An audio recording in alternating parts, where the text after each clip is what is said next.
Hello everyone, আমি ইতি আবারও চলে এসেছি আরও একটি নতুন ভিডিওর সাথে। তো ফ্রেন্ডস, কেমন আছো সবাই? আশা করছি সবাই খুব ভালো আছো, আর আমিও মোটামুটি ভালো আছি। তো ফ্রেন্ডস দেখো, সূর্য কিন্তু উঠে গেছে আর আমিও উঠে গেছি আর উঠে চলে এসেছি রান্নাঘরে। তো ফ্রেন্ডস, আমাদের প্রতিটি মহিলারই একটাই গন্তব্য ঘুম থেকে ওঠার পর, সেটা হলো রান্নাঘর। রান্নাঘরে আসতেই হবে। তো যাই হোক, আমিও চলে এসেছি প্রতিদিনকার মতো রান্নাঘরে, এসে রান্নাটাও বসিয়ে দিয়েছি। কেননা প্রত্যেক দিনই কিন্তু আমার একটা রান্নার কম্পিটিশান থাকে। তো সেই কারণে রান্না কিন্তু ভোরে উঠে বসাতে হয়। আর এইদিকে দেখো, চায়ের জল বসিয়ে দিয়েছি, আর তার আগে চাটা করে নেব।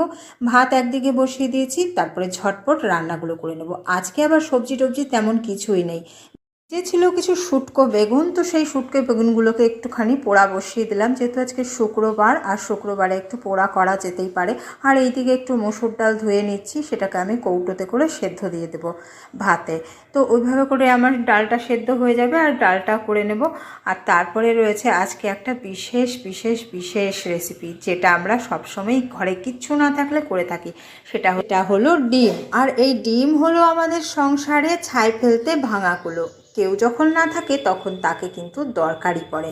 তো যাই হোক, আজকে একটু ডিম করে নিচ্ছি, তাও আবার অমলেট করে ঝোল। সব সময় ডিমটাকে সেদ্ধ করে ঝোল করলে খেতে ভালো লাগে না, সেই কারণে মাঝে মাঝে কিন্তু এইভাবে অমলেট করেও ঝোল করি। তো সেটাই করে নিচ্ছি। আজ রয়েছে ভূতো স্কুল ছুটি। তো গতকাল ভূতোকে নিয়ে স্কুলে গেছিলাম, ফেরার পথে তো ভীষণ ঝড়ের মুখে পড়ে গেছি, আর সঙ্গে বৃষ্টি। ভূতো আর আমি তো ভিজে ভিজে তারপর বাড়ি আসি। তো এই রকম সমস্যার মধ্যে আমাদেরকে প্রায় দিনই পড়তে হবে, সেটা তো বুঝতেই পারছি, যেহেতু আমাদের গাড়ি নেই আর হেঁটে হেঁটে আমরা যাতায়াত করি। তো চলো, রান্নাবান্না হয়ে গেছে, এখন কিন্তু ভূতুর বাবা অফিসের জন্য বেরিয়ে পড়লো, আর আমিও ওর পেছন পেছনে এসে এই যে সেই জানালার পাশে একটু দাঁড়াবো। তারপরে যতক্ষণ ওকে দেখা যায় ততক্ষণই দাঁড়িয়ে থাকবো। আর আমি দাঁড়িয়ে থাকতে থাকতেই কিন্তু চলে আসবে বন্দে ভারত। চলো, ওই যে রাস্তা দিয়ে কিন্তু লোকজন যাতায়াত করছে, আর এই যে দুটো বাস এখানে কিন্তু সব সময়ের জন্য দাঁড়িয়ে থাকে। আর ভুতুর বাবা কিন্তু একটু এখানে তুলসী গাছ আর একটা ফণি মনসার গাছ আছে, সেইখানে একটু জল দিয়ে দিল। যেহেতু কাকিমারা বাড়িতে নেই, ভুতুর বাবাকে একটু জল দিতে বলেছিল গাছগুলোকে।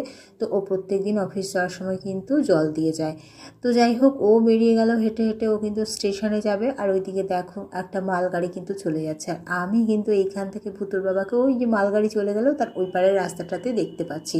ভুতুর বাবাও কিন্তু ওইখান থেকে আমাকে হাত দেখায়, আর আমি কিন্তু এই জন্যই দাঁড়িয়ে থাকি। ওই যে দেখো, দেখতে দেখতে কিন্তু বন্দে ভারত চলে এলো। আর আমার তো বন্দে ভারত দেখতে বেশ ভালো লাগে। তোমাদের বন্দে ভারতটা কেমন লাগে এখান দিয়ে যখন চলে যায়, কমেন্ট করে জানাতে ভুলো না। আর আমার ভিডিওগুলো তোমাদের কেমন লাগে